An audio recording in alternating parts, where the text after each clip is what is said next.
Now it's time for Who Wants to Be a Millionaire? Monetary Policy Edition.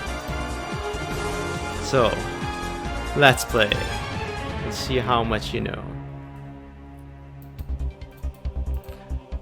For $200.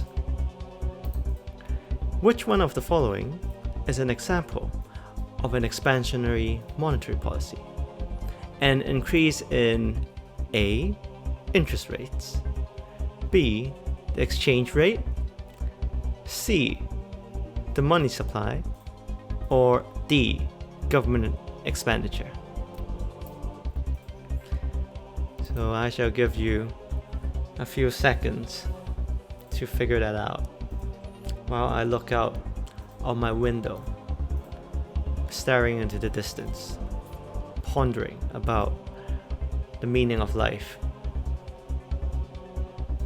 Oh, we have an answer.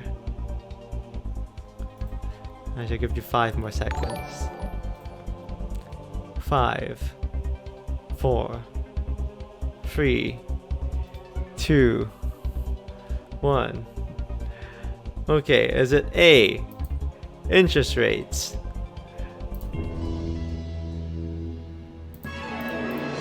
No, it's not. Oh dear, we've lost $200. Okay, let me explain. So, first, again, let's be careful about the terms. We are talking about expansionary monetary policy. So, if we want to expand the economy using monetary policy, we would want to decrease the interest rates so that the cost of borrowing would be lower and we would consume and invest more into the economy. So, it wouldn't be an increase in interest rates. That's the trap that you fell for.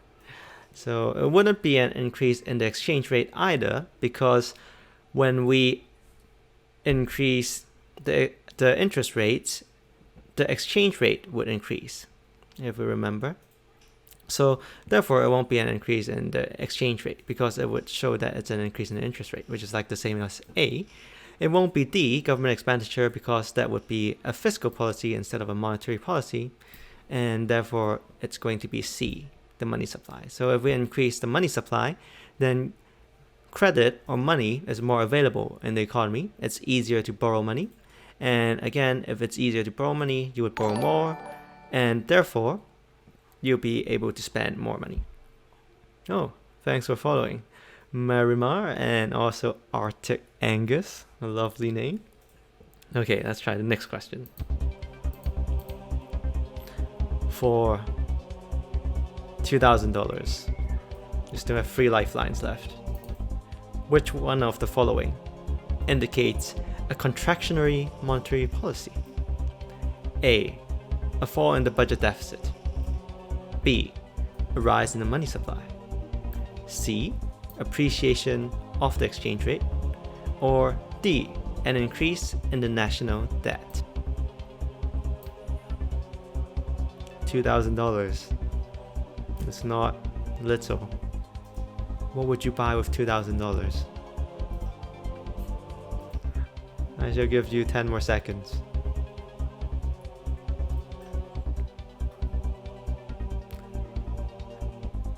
Which one would be a contractionary monetary policy? So remember, a contractionary monetary policy aims to shrink our economy.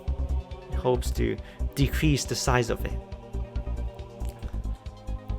Oh, we've got a mix of answers here. Okay. Okay. As you can see a debate in the chat. So, let's have a look.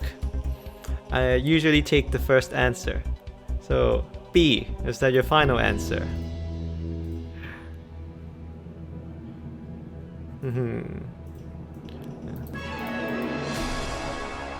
It's actually an appreciation of the exchange rate. It's not A or B. So, let me explain. A contractionary monetary policy aims to decrease or shrink the size of the economy, right? And in order to do so, we need to increase the cost of borrowing and increase the interest rate in order to make the economy smaller, so people would borrow less money and consume less. So if we look at the answers here, if there is a fall in the budget deficit, this isn't related to monetary policy. This is related to fiscal policy because it's related to government spending and taxes. So A and D is related to fiscal policy, not monetary, since it's not talking about interest rates or money supply. And then B, a rise in the money supply, that wouldn't be it, because if we increase the money supply, it would be an expansionary monetary policy. Since if we increase the money supply, it would be easier for people to get their hands on money, and as a result, it would actually make borrowing easier, and it would stimulate the economy. So therefore, in order to contract the economy instead, it would be an appreciation of the exchange rate, because an appreciation of the exchange rate would only be achieved when interest rates increase. So remember the link between interest rate and exchange rate is that if interest rates go up, the value of our currency, the exchange rate, would also go up, because people would want to save in pounds in UK banks to take advantage of the higher interest rates and to generate a return for their money. Therefore, they would buy up more British pounds, and as a result, the value of the pound would go up. Okay. Let's see if we'll do better at harder questions. But we can always use the 50-50 lifeline to eliminate 2 answers and increase our chances. So, in August 2016, the quantitative easing asset purchases increased from a total of 375 billion to 435 billion by the Bank of England. Which is the most likely effect of the QE program? A. A fall in economic growth. B. A fall in the money supply. C. An increase in the inflation rate. Or D. An increase in unemployment.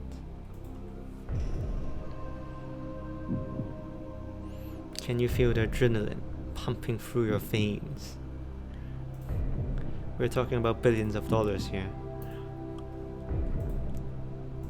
No, we've got a quick answer. We've got Prachi suggesting C.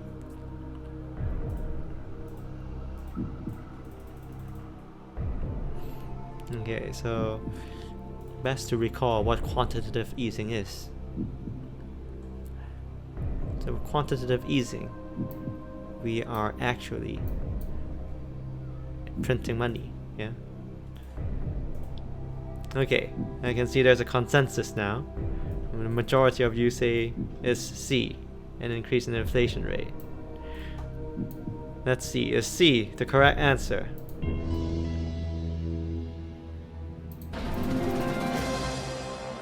Good job. So whenever we increase the money supply in the economy, we do run the risk of inflation, simply because if there's more money in the economy, but the same amount of goods and services circulating, then as a result, we will need to pay more money in order to buy one type of goods or service, since the goods or services would be more expensive. Therefore, the value of your money would decrease if there's more money available, right? So whenever the government prints money, it might lead to higher inflation if it is not well managed. Although it haven't happened that significantly for quantitative easing.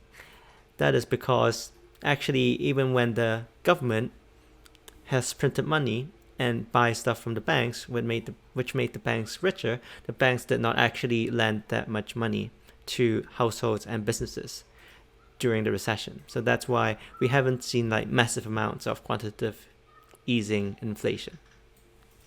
So it's not B because money supply is increasing. It's not D because we are stimulating the economy as an expansionary monetary policy. Therefore, it would be a decrease in unemployment. And then it's not A because we would be increasing economic growth as well. Okay.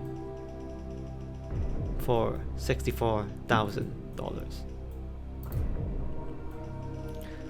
So this one might be quite tricky for those that are just tuning in, since you might not be familiar with economic diagrams, but you can take a guess.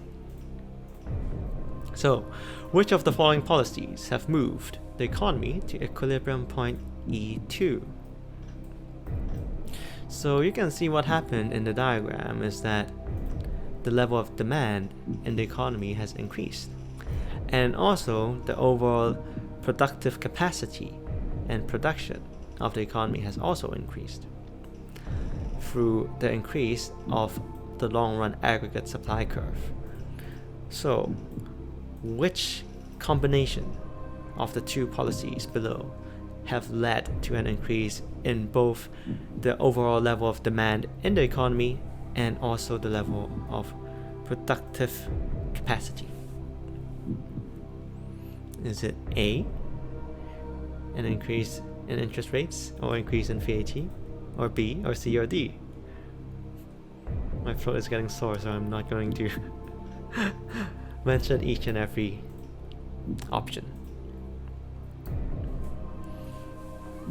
Okay, so I'll give you like 5 more seconds, and then I shall explain what combination of policies would achieve that effect. Okay, we've got Prachi saying C. Nice.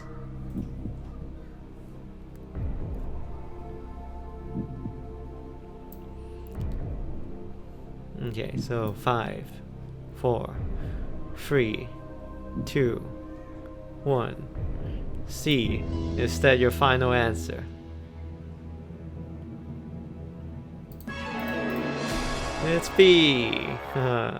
So in this case, if demand is increasing, that means we must be implementing an expansionary policy. And by expansionary policy, this would mean a reduction in interest rates for monetary policy rather than an increase in interest rates, because we're increasing the level of demand in the economy. So if we reduce the interest rates, and if it's costing us less to borrow, more people would borrow money to buy goods and services and demand more stuff in the economy. So therefore, it must either be B or D, since we're trying to expand the economy by reducing interest rates. And if we look at fiscal policy, in our previous lesson, which you guys might not have attended, if we increase or implement fiscal policy, it can also act as a supply side policy. Because if we reduce taxes, supposedly the businesses will be able to retain more profits for investment and therefore increase the overall level of production in the economy in the long run. So that's the reason why in this diagram we have both an increase in demand in the economy but also the increase in productive capacity. So it would have to be a reduction in taxes for fiscal policy instead of the other options. So it will be B. Okay. Now we're getting to the truly expensive questions for $500,000. All other things being equal, which of the following circumstances is most likely to lead the Monetary Policy Committee to lower the bank rate? So would the output gap be negative or positive? Would the exchange rate be rising or falling? And would the inflation rate be above or below target?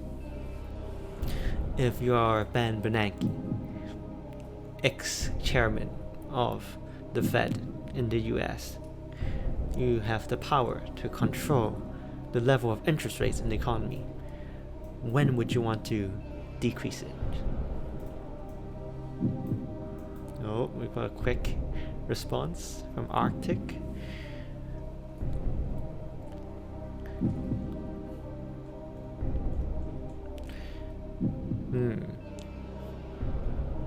I always like seeing a varied response from the audience. It makes things more exciting. And you would have more skin in the game. Okay. So it seems we have a consensus for B. So, 5 more seconds. Okay. 5, 4, 3, 2, 1. B. Is that your final answer? Wait, that's... Stop changing your answer, that's cheating. It is B. No, you changed your answer at the last minute. You could have been right. I mean, you can just take back... I can help delete that chat message, then you'd be right. Okay, let me explain. So, if we are lowering the bank rate, that means we're lowering the interest rate, yeah? So this, if we lower the interest rate, it means that, again, it's less expensive to borrow, and therefore people will borrow more, and this will expand the economy. So when would we want to expand the economy? We want to expand the economy when the economy isn't doing well. So the output gap should be negative. So when the output gap is negative, it signals the economy is going through a recession, right? And we're not producing at the maximum capacity. So it won't be CRD, like you would have eliminated those two, because we should stimulate the economy when it's in a recession. And then for the exchange rate, if the exchange rate is falling, then we don't want to decrease the interest rate because it would decrease the exchange rate even more. So that's kind of like destabilizing.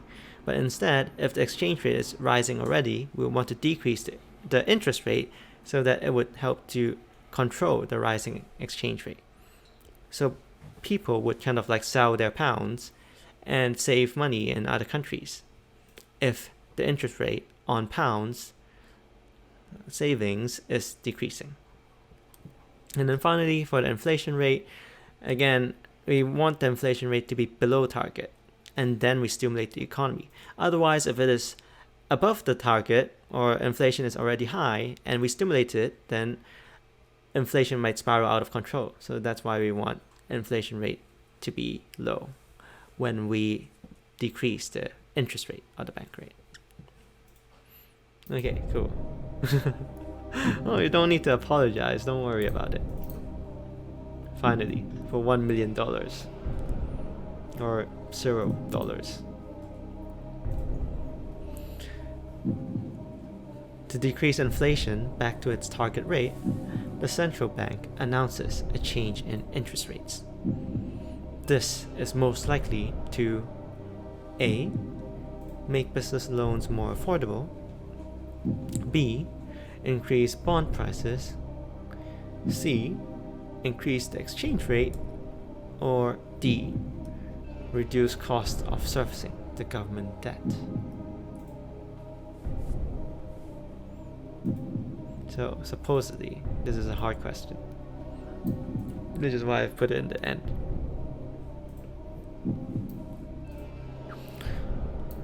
So maybe we can use 50-50. Actually, I need to look at that. I need to look at the different options again. I've forgotten which one's the answer, so I need to do the question with you guys. Okay.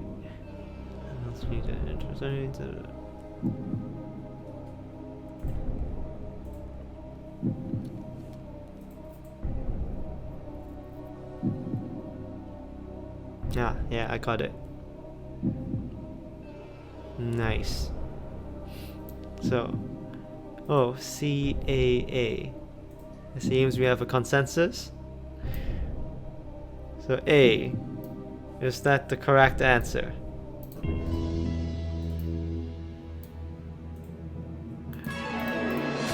No, you lost your opportunity to buy a mega yacht and a house in Beverly Hills. Okay, let me explain. So first, we need to decide whether the central bank is implementing an expansionary or contractionary policy. Yeah. So if the central bank wants to control inflation or decrease the level of inflation, so let me just get my pen out. If they want to decrease inflation, of course, we want to contract the economy because we want to decrease the level of demand within the economy such that people would want to buy less of it and they would be paying less of a price for goods and services. So this means that the interest rates are going to increase. Yeah. So contractionary. And if we are implementing a contractionary policy, let's see what would happen to the other choices. So if interest rates are increasing, then actually business loans would be more expensive. Yeah. Because if interest rates increase, that means it's costing you more to borrow as a business since you need to pay back more interest. B, increase bond prices. This actually wouldn't help to increase bond prices. And D, reduce cost of servicing the government debt. If you increase the interest rate, you would actually increase the cost of servicing the government debt because the government needs to pay back more interest in terms of their debt. Okay, so we can see the answer should be C, again relating to the exchange rate, coincidentally, because if we increase the interest rate, then the value of the pound would increase since more people would be saving in pounds to take advantage of the higher returns of saving in pounds. Okay, so I hope you have gained something from these questions, even though you're going to walk away with $0 today. So let's move on to our general Q&A session.